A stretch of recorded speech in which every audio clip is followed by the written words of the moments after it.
Hello, everybody. Welcome back. Very excited to have my next guest on the show, Melissa Kaiser. She has a clinical background as a social worker, but she is an expert in human trafficking and secondary trauma, and she's here today. Welcome, Melissa. Thank you. That was good. Short and good? sweet. It was a short, sweet brevity. I like brevity. Well, I like it because it's awkward when you have to stand there when someone talks about you or reads your bio. So I appreciate short Well, and I sweet. could read your entire bio, but that might take up the whole time. Oh, Lord. I'm good to pass, but thank you. Well, we met through a mutual friend, and I'm glad you're here, Melissa. So what got you on the path that you're on right now with talking about human trafficking and your clinical background? What got you on that path? Because it's a great path, and you're doing much needed work out in the world. Well, thank you. The social work side, I just kind of always knew. So the long short of it is I read a book in high school called A Child Called It by Dave Pelzer. I was going to say Stephen King, It. Yeah, exactly. Makes sense. And I fell in love with the idea of help because it's a story of his horrific abuse. And even as a young kid, that like really appealed to me, which is, I just was like, I want to help these people. And I read the book in like 2 days. And my mom was like, yeah, that's like very social worky. You'd probably be a very good social worker. Didn't know what that was. But then obviously got into it. And that's exactly what I wanted to do. And the human trafficking piece is interesting because I worked in many other areas of social work. And then I'm from North Dakota, and they received a federal grant to start a human trafficking task force. And we had like no services specific to trafficking there. And I was just interested, again, kind of going towards a topic that I like a challenge. I like talking about things that make people uncomfortable. I like, especially in North Dakota, it's like, God forbid, if you have sex talk about sex and talk about drugs, that's going to make kids want to have sex and talk about, or have, Is it still that way? And I'm not trying to knock North Dakota, but in certain areas, yes. And so that just appealed to me to like get involved and work with human trafficking survivors, because I also realized how overlooked that was. So I was what they called the first human trafficking navigator for North Dakota. So I developed protocol and policies. I worked with victims from all over, sex and labor trafficking, developed training, helped write grants. So kind of all of the above. Wow. And fell in love. I didn't realize that was my passion, and it is. And within that time, the secondary trauma happened really randomly because I got really close with my team members from all over the state, whether it was law enforcement, medical, youth providers. And I just started seeing a lot of the work impacting them, whether they treated victims poorly, like they were just impatient and kind of like burnt out, or their home lives were suffering. And we saw some really horrific stuff, and then just like, went to lunch and acted like nothing ever happened. I'm like, this is kind of messed up, that we. So anyway, I got into the secondary trauma stuff many years ago too, just saying like, we got to do something here, because if we don't take care of ourselves, we're going to treat the people we work with like shit. I can swear on here, right? All right. I guess. Go ahead, Melissa. No, I'm just kidding. Thanks. I freaking swear all the time. Okay, God good. damn it. And goddamn shit, goddamn. Okay, I got it out. We're good. So anywho, it just fell into my lap, kind of like the secondary trauma piece. And now I do that all over the country, as well as human trafficking, whether it's consulting on the topics or training at conferences. It's what I do. It's amazing. And I want to dive into the human trafficking portion of it in a minute, but you made a really good point. All of it's great points about, how the job of first responders, not just cops, but it does affect you. It affected me. And I like your, what you said about how we become, unemotional or non-empathetic, a lot of us. Exactly. And we see a horrific scene. And I know that's a coping mechanism because I've been there. Just like humor, dark humor, you probably heard. But at some point, you got to come back to reality and realize it's going to affect you. Yeah. I don't care how big and bad you think you are. Nobody is designed to see trauma every day like first responders, let alone the horrific things like human trafficking and sex and the sex trade and all that other stuff. But yeah, that's a good point. Yeah. As far as the human trafficking, we were talking about it before we start, Melissa, about how I don't think people realize, in this country, how big of a problem. I mean, I think maybe we could talk about that recent movie that came out and how Hollywood kind of, you know, skews things a little bit because you're an expert. But I don't think people really realize the magnitude of this problem in this country. And if they do, they're just ignoring it. Yeah. Am I right? You're right. I mean, yeah, it's massive. I don't know how else to even say it. Where, I mean, people are being posted, like sold, so to say, online for sex every day, and people go out and seek those ads and respond to them like it looks like prostitution, right? But typically these people aren't having choice over those interactions. And there's so much of it online too, just with children being groomed. I mean, there's 500,000 pedophiles online every day in our country. You got to think of how many kids are being reached and talked to. Yes. And that can certainly lead to exploitation and human trafficking, which we see happen because now, social media and talking to people you don't know is so normalized. So that's its own beast, unfortunately, now that we're always trying to be ahead of. But it's near impossible when kids can reach out to people on video games and apps Absolutely. constantly. But then just the again, you can go online and basically find anything you could imagine in terms of what you could purchase in a person. There's word of mouth we still see. It's really strongly associated with gangs and drugs, Yeah. those types of environments. It's, you sell people to, you make a lot of money. You don't have to remake it like you do with drugs. It's easier to hide. So, and then when you even talk about labor trafficking, you have kids maybe in underdeveloped or rough communities that maybe someone says, hey, if you do magazine sales, I'll get you into college for free. I mean, that is exploitation. We see stuff like that. We see people come over here, whether legally or illegally, that are basically everything is stripped from them and they're plopped in the middle of nowhere and told to work 15-hour days. So it just looks so many ways and is so prevalent. It's hard to even put a number on. There's a lot of numbers and Yeah. stats out there, Yeah. which is great. We need it. But for me, it's hard to even say whether or not they're accurate because it's just Yeah. hard to keep up with. Yeah. Well, it's kind of like the Yeah. dark figure of crime. If Yeah. if you've heard about that before, where that's the crime that gets reported to the federal government every year by law enforcement agencies. They compile they call them NIBRs and UCRs, but that's only the shit that's getting reported. Imagine Right. all the stuff that doesn't get compiled and put into that data, which is huge because not everybody reports a sexual abuse or domestic violence. No, So, don't. but yeah, so I mean, it's horrible, and I would imagine, there's some people in power that could be affected by this shit if it ever, we've seen it over the years with certain families that have been named as, involved in this stuff. It's not funny, but I think when you get to those places of power, I think, sometimes it just gets quelled or it gets squashed. You know what I mean? Well, what's interesting? I'm thinking of two different rabbit holes I could go down with what you're saying. The one is what we see with people in positions of power who are involved is it's almost like a control or fetish thing where it's like what um they just like to have that power and control in many aspects of their life. So it's Sure. kind of like a what can I get away with and having control over a child.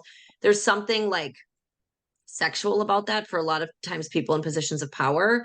And on the flip side, too, when you think about when people don't come forward, like you just said, whether domestic violence, trafficking, we know that that's true, right? That people don't come forward and oftentimes they're not believed. But when you see that people in positions of power are the ones doing it, of course you're terrified. Or unfortunately, Yeah. people in professions like yours and mine buy sex from these people. So when they think, hey, I'm going to come forward, then they say, oh, wait, the people who purchased me were a pastor, a cop, a counselor, a Boy Scout leader, these people that are in helping professions.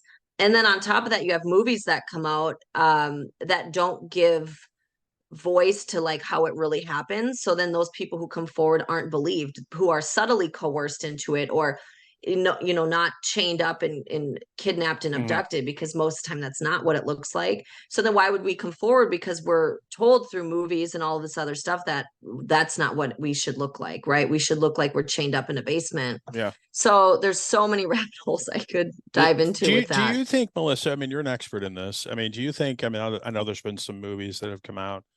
I won't name them, but I think we know what we're talking about. I mean, does Hollywood get it absolutely wrong, or are they close, or are they try to depict the best they can? Or because I think you're exactly right. Unless you've investigated these, unless you've, walked and work with victims like you have, are they wrong, or do they tell the partial story, or what? Maybe that's too broad of a question. No, that's a good question.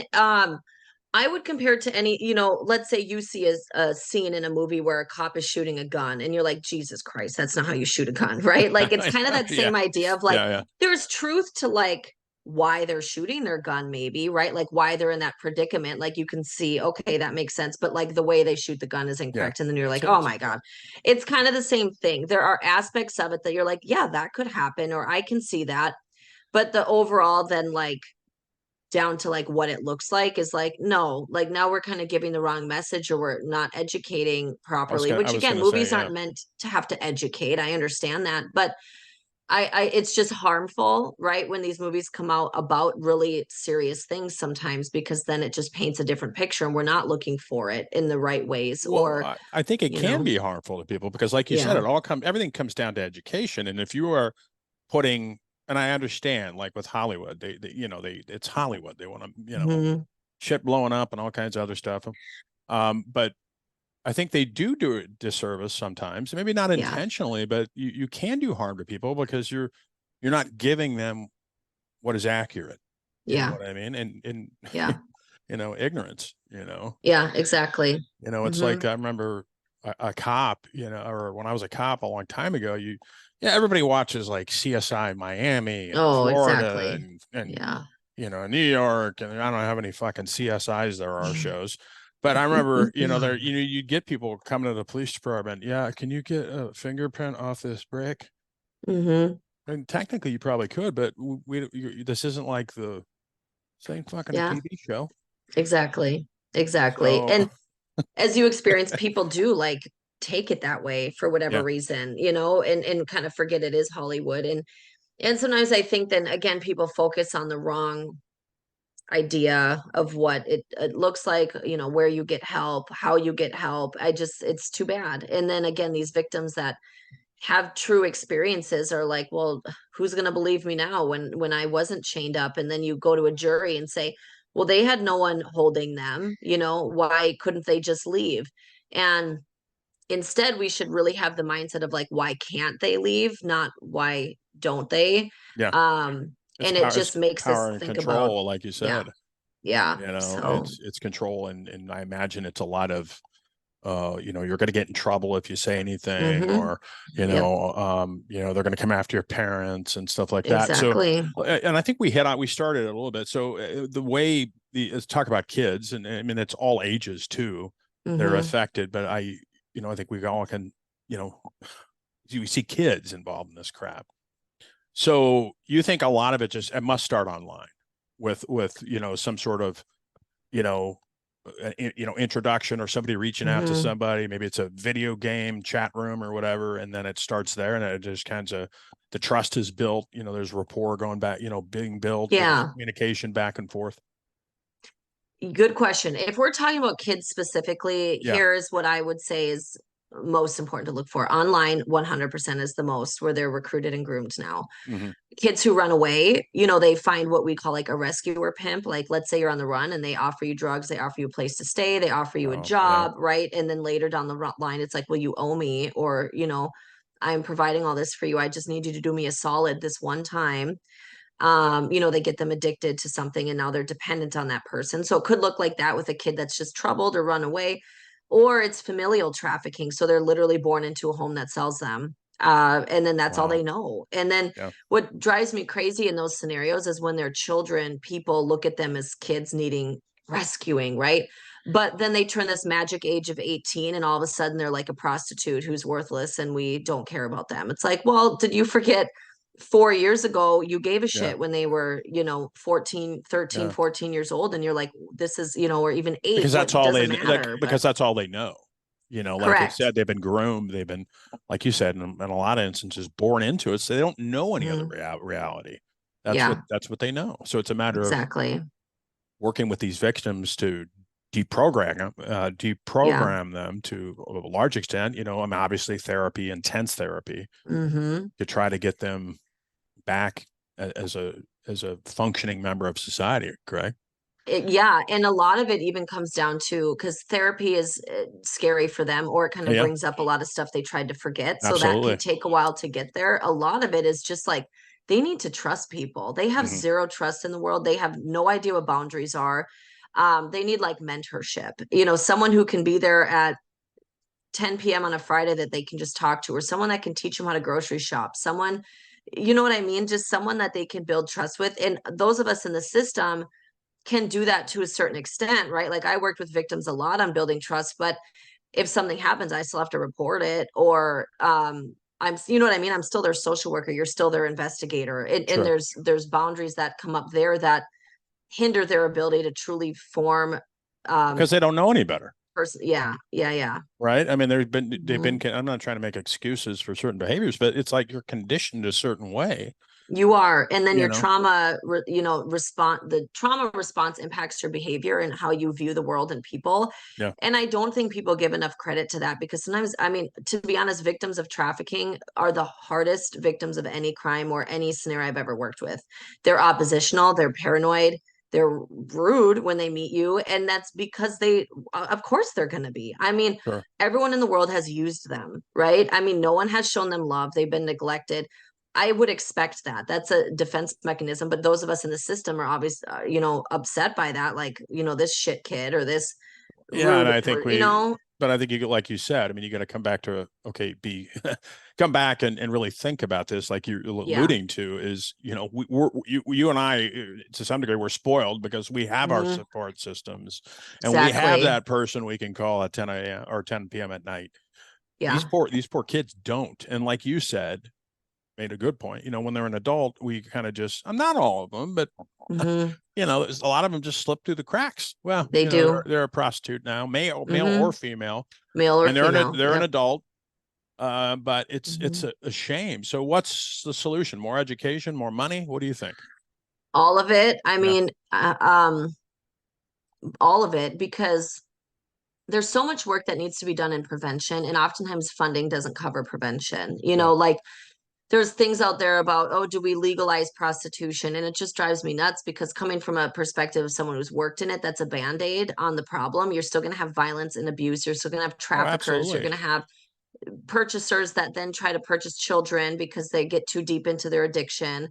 To me, that's a band-aid. And so it's a lot of prevention that needs to happen. But to your point, that comes with funding, and that comes with education. And so it's all of it. In people often say, well, aren't we in the schools? And that would be lovely to be in the schools. But schools are very, in my experience, like siloed in what in kind of like each school will allow different things based on what their curriculum is, based on what they have time for.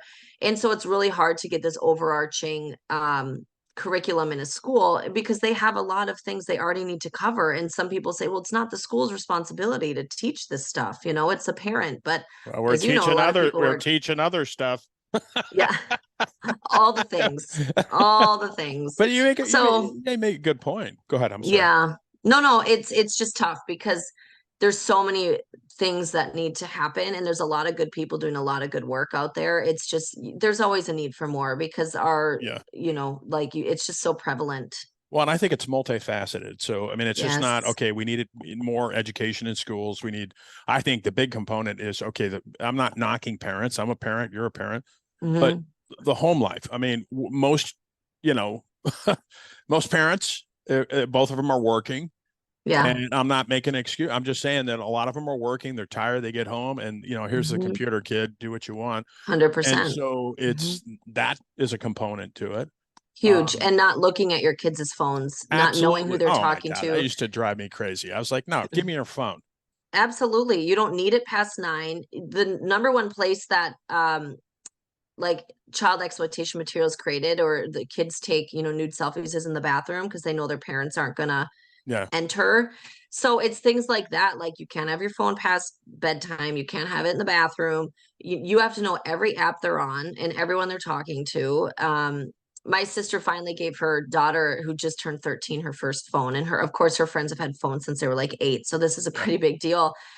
And that was something I call her like every other day. And I'm like, hey, don't let her have Snapchat. And then I was like, hey, I saw Roblox on her phone. Do you know everyone she's taught? It's just everywhere. So that my poor sister, I feel like I'm telling her every 2 days like what to look for. But I think, I think, knowledge obviously is power. And I think, you being in that business and seeing victims, of course, you're going to be more hyper vigilant and more sensitive to that stuff with your sister. I'd be the same way. I am, that way with my family in some regards. But I think there's a case for, okay, a kid, whatever the age that is, 12, 10, whatever, having a cell phone. It's always comes back to, what about safety, Mom? What happened? I can't get a hold of you.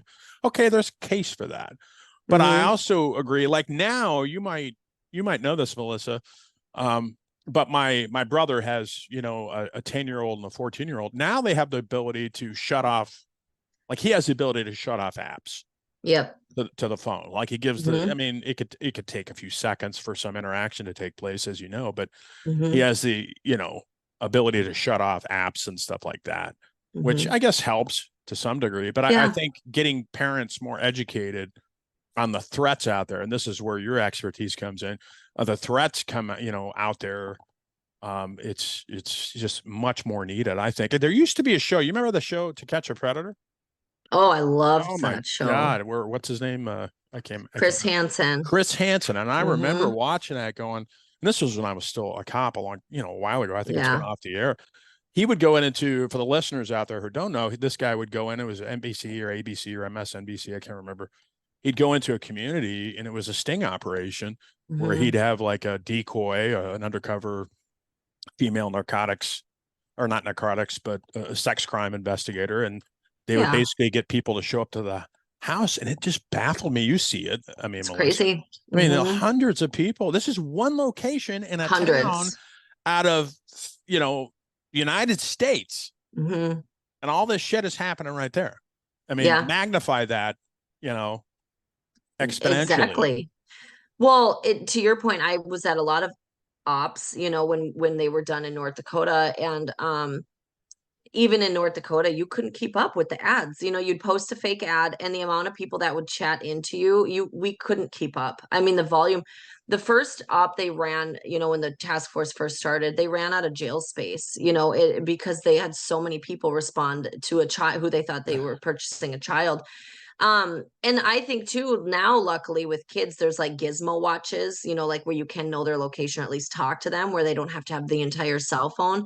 But yeah, with Chris Hansen, I mean, so much of that is still accurate, where if I had a nickel every time a guy in an op would say, I've never done this before, or I was only trying to help, I only came because I wanted to give him money. It's like, shut up. You came with alcohol and condoms. Yeah. You're trying to get, exactly. Yeah. Give me a fucking break. It's born last night, but not born at night, but not last night. Right. So it's hard. Yeah.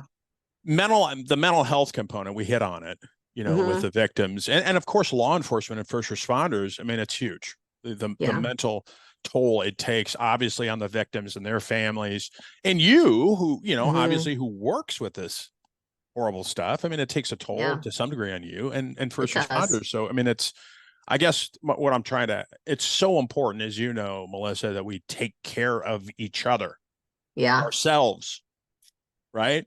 Yes. The mental health aspect of it. And that's something that I think people who are helpers like you, me, millions of other people out there who do a hard job, I think we forget to do sometimes. We forget that, we need to take care of ourselves too. I'm not just talking, I mean, I'm spiritually, whatever that looks like for you. Yep. Physically, it's very important, right? Well, it's important. And like you said, not only do we not prioritize our mental health, we don't know how to ask for help, right? We're the helpers, and that's really uncomfortable, especially for law enforcement. It's like, if I ask for help, will I be on desk duty? Will I not get promoted? I mean, there's that whole thing, or am I not tough enough for the job. But yeah, I think a huge part of it is that, and the word self-care I try not to use, especially when I'm educating cops, because it's so fluffy, but it really means discipline, because like you're Yeah. saying, you have to have a sense of spirituality, of physical and mental health. You have to get sleep, you have to eat right. I mean, part of it is just like you have to do the things to keep yourself Yeah. healthy, because that does impact your mental health. And so much of self-care is doing those things, or like the meditating, which Oh, doesn't need to absolutely. be ho hum. It meditating can be you sit in the backyard without any sound for 10 minutes. I mean, it can be anything, but you just have to be so mindful of those things and how the work impacts you when you come home through the door. And we like to Yeah. stuff it away for another day and compartmentalize, and then that blows up. And Yeah. we still, even in a country where the suicides of law enforcement are insanely high, we still have a hard time doing it. And it's just, I harp on it a lot now, because I care about people's lives, and a job should never get someone to the point of wanting to end their own life. And Absolutely. there's so much we can do before it gets to that point. Yeah, absolutely. Well, and a lot of it is having, I know you have a partner that's in law enforcement, and I was in law enforcement for a long time, and a lot of it's just a culture of the organization, Yeah. because I think there are departments out there, and I've seen them. I work for my last department that was really good at promoting and really being active and proactive, and hey, take care of yourself. And then, Mm-hmm. but there's a lot of departments out there and organizations on every different level, federal, Yes. state, local, that do a lot of this, but Mm-hmm. they don't actually work on the problem. And that you mentioned meditation. I'm a huge advocate of meditating, mindfulness, whatever you want to call it. If you Mm-hmm. would have asked me about 5 years ago, Melissa, I would have laughed at you. I would have been like, Yeah, what? I 100%. mean, in a robe and shit and doing all Yeah. this. But there's a Kumbaya. reason. Yeah. Old. Mhm. There's Yeah. a reason why, you know, every special warfare operator that I know, that I talk to, they have some sort of mindfulness Hmm. That's techniques good. That's good to or hear. practice that they do. Hell, I'm friends with a buddy of mine who's a SEAL out in Colorado. He's a yoga coach now. Oh, that's cool. But my point is, there's a reason why elite operators, professional sports teams, Hmm. certain law enforcement on all levels are employing these meditation techniques, mindfulness techniques. Exactly. They're bringing in yoga instructors. They're Hmm. bringing in all these different modalities. Yeah. It was shit that we didn't have when I was a young cop.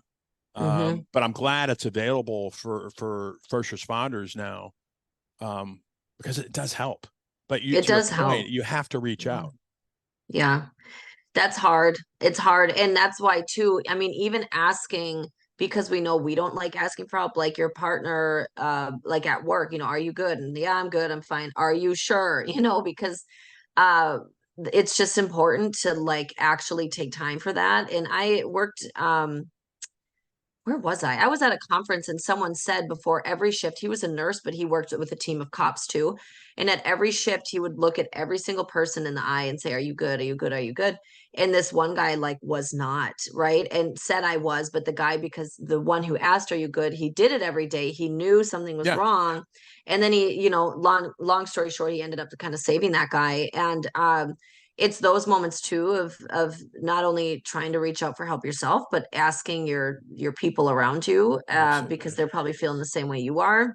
And absolutely. I know this sounds cringy, but for a lot of people, like they won't even consider the EAP or the free counseling that law enforcement departments offer, because they're scared that confidentiality Yeah, breakdown, which therapists can't say anything unless you say, I'm going to shoot my boss at work. yeah. It truly is confidential. But then what if someone sees me when I'm in and out? What if someone at work I recognize? What if someone I see on my beat, uses that therapy? So Oh, I yeah, understand it, but there are ways around it, and a lot of absolutely. departments are getting better about finding ways to make it more, I guess, appealing. And so just don't be afraid to at least inquire, look into it, and consider it. It's free. I mean, and I say this all the time, but therapists have therapists. Like people don't realize how normal therapy is. Like, Yeah, that's a great point. I mean, yeah, I mean, helpers need helpers. They need yeah, coaches. You know, another analogy, Tiger Woods. I mean, he's still a great golfer, but he has a golf coach. Yeah, So exactly. to use the same example, therapists, you might be really, really good at what you do, and I'm saying you probably are, but you need to talk to somebody. Well, that's just it. You do. You know, Yeah. you need to talk to somebody, and it's Mhm. perfectly okay. But Yeah. yeah, I think it's just a culture. I mean, I grew up Mhm. in a culture of military and then law enforcement.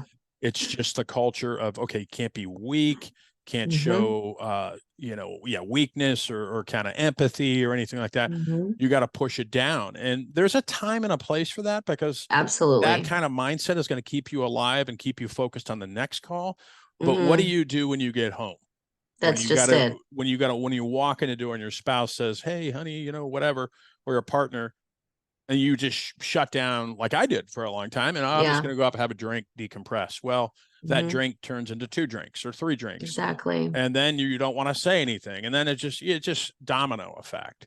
It is a So, domino effect. And so so many, I talked to a lot of law enforcement about this too. And like one guy I worked with, he said he worked a lot of like cases on child exploitation and, child homicides, just horrible stuff. And he had 2 little kids at home. And he and his wife had so many problems because he would get home and just be yeah, like, frankly, just an asshole, right? He saw all this horrific yeah. crap at work. And then he has 2 kids like, Daddy, you're home, play with me. And his wife was so affected because she's like, why are you so mean to our children? And so they found different compromises. One, like when he came home, nobody talked to him. He had 20 minutes of quiet time by himself Oh, to, okay, yeah. and then came out and kind of went into dad family man mode. And they would once a week, he and his wife would wake up on like Mondays and come up with a daily affirmation for the week. It sounds corny, No, but it I started love their that. week. Like it's I easy, love right? That takes 10 minutes, gives you time with your spouse, starts the week off positive. So there was just little things that they did because, yeah, you might need to be that way at work, but is it worth ruining your personal absolutely. life if you're not ahead of it, and having to have some really hard conversations with yourself about that. And you know what I We love don't about like to do that. you know what I love about all you said, Melissa? You know, for the Hmm. listener out there, it doesn't cost you anything. No. It doesn't cost you anything to wake up in the morning and say, you know what? I'm going to practice a little bit of gratitude. I'm glad I opened my eyes today. Yeah. I'm glad I have a roof over my head. And so, I mean, Hmm. and it might sound corny, but to your point, those daily affirmations, those positive self-talk, Yeah. our worst enemy is ourselves half the It time, is. or majority of the Yeah. time. All that little Hmm. shit we say to ourselves and berating ourselves. So I love the idea of affirmations. Me I still have too. a few up, you know, sticky notes reminding Hmm. myself. I think those are huge.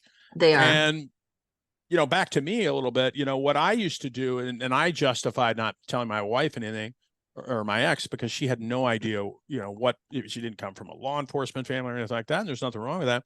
But I was not telling her shit to protect her. Well, Hmm. okay. If you're thinking about that right now, Hmm. well, I have Yeah. to protect. You're doing, by not saying anything and doing what we just described, Melissa Yeah. and I, you're doing more damage Exactly. than if you just said, all right, honey, this is what I have. I just need to get something off my chest. And Yeah. it's going to sound harsh. It's going to sound horrible, but I need to get it. Or if you don't want to talk to your spouse about it, like you said, Hmm. talk to somebody, then tell your spouse why you can't talk about it. You just need to say Right. something. Communicate Yeah, communicate. regardless. Yeah. I mean, and if it's a protection thing, you can still try to talk about Absolutely. how it affected you. You don't have to give every gory Yeah, detail added about what's detail. affecting you. Yeah. You can say, "Hey, I had a really crappy scene today and the victim looked like our kid and that really Oh, is fucking with my head." Right? I mean, it yeah, could be that. That's all you need to say. But for one, you have to even recognize that in yourself if that's what's happening, right? yeah, Like, oh, maybe this is affecting me because of A, B, and C. yeah.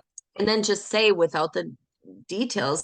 A spouse can be much more understanding and empathetic if you come home in a not great space, if they understand why, right? And Well, and that's the thing. that gets Just, hard for people. and like you said, just open up and learn Yeah. how to open up, not just with your spouse or your partner or your family, but other people too, trusted Mhm. people, not just Yeah. fucking willy-nilly talk to anybody.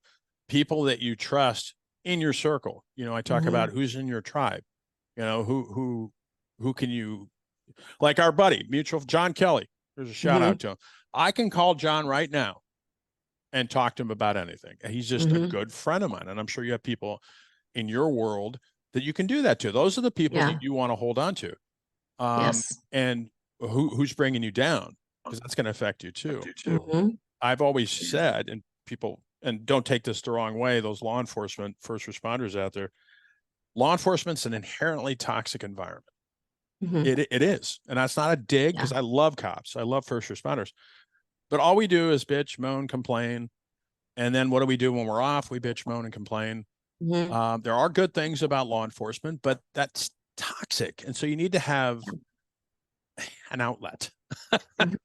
You need Mhm. to have somewhere you can go to, or people you Yes. can talk to, get I friends wish my outside. boyfriend was here to hear all of the things you're saying. Well, He, I mean, yeah, it's he's, true. I mean, it is true. And I mean, I'm not, I mean, again, I love law enforcement, but the best thing I ever did, Melissa, the best advice I ever gotten was get friends outside of law enforcement. And I tell Mhm. people this a lot. Again, that's not a slight, it's not a dig on first responders. I love you all. But when you realize, when you start getting friends outside of the first responder fields, you start to realize from a cop's, as a cop, that look, everybody out there is not a criminal. Mhm. Most people are good people. It took me a while to Yeah. realize that. We just Yeah. deal with like the 8-10% that are Yeah. constantly That suck. calling, yeah, it suck. But I can't harp this enough. Get friends outside of law enforcement. Well, and it's funny, so much of what you're saying, I feel like you've sat through one of my trainings, because you say it's literally so much of what you say, like to the sticky notes, to the self-talk, like you're literally Well, talking about and all I talk. I give that. speeches, and I go. Yeah, that's true. I talk about this, but I had to Yeah. learn the hard way, Melissa. I mean, Yeah. you've known this and you teach it, but I learned the hard way. But I wouldn't give up Mhm. my trek for anything, because Exactly. that's what makes us grow, right? I mean, you grow Yeah. from your adversity. You've had yours, I've Well, had yeah, mine, and I've certainly learned the hard way too with some of this. yeah, And to your point, the friends outside, one thing I say in training is all my best friends are cops and social workers. What do you think we talk about over beer after work is freaking work. And the dark humor, I mean, it's fun, right? Like the ridiculous dark shit we can laugh at, but you don't need to be doing that all the no, time. And when you step out of that, like now that I work more remote and I moved outside of North Dakota, I still play in sport. I still play volleyball and basketball, and those people have nothing to do with my job. And yeah, it's hard some days after work when I'm like, I don't want to go. I'm tired. But once you get to that thing, that you don't want to do, because when we're tired and stressed and overwhelmed, the first thing to go are like absolutely, our hobbies and our social circle. But once I'm there, I'm like, none of these people, they might ask me a thing or two because my job's interesting to people outside of it, right? yeah, yeah, But it's like I'm laughing about other things outside of dark humor, and I'm not like in this work mode all the time, because even though I love my friends in law enforcement and social work, it is exhausting. It's like you go home after a night out, or and it's like, yeah, we just talked about work, and But you isn't need it a breaks. refresh? It is so refreshing to not Yeah, talk about work. it's so refreshing. It's It, so nice it's so those times when you nice. don't, You and you don't, don't I mean, realize it. some of the best conversations I have with some of my cop friends is where we get, our former cop friends, is we get on and we're not telling war stories. There's a time and a place for that. But we're Hmm. talking about like mental health, or we're talking about Exactly. spirituality, or we're talking about Yeah, meditation. I'm a huge fan of that. And those are great conversations, they are. Yeah, and instead of they're just not. telling the story. Remember the time we had that drunk guy? And well, I there's, know. those are fun too, but They not are all the fun. time. Not all the time. Yeah, I know exactly. And I'm going back to something you said earlier, because I love talking about this in training. So much of that negative self-talk is a Yeah. big piece of this, because I read a study, and we have on average like 55,000 Yeah. thoughts a day.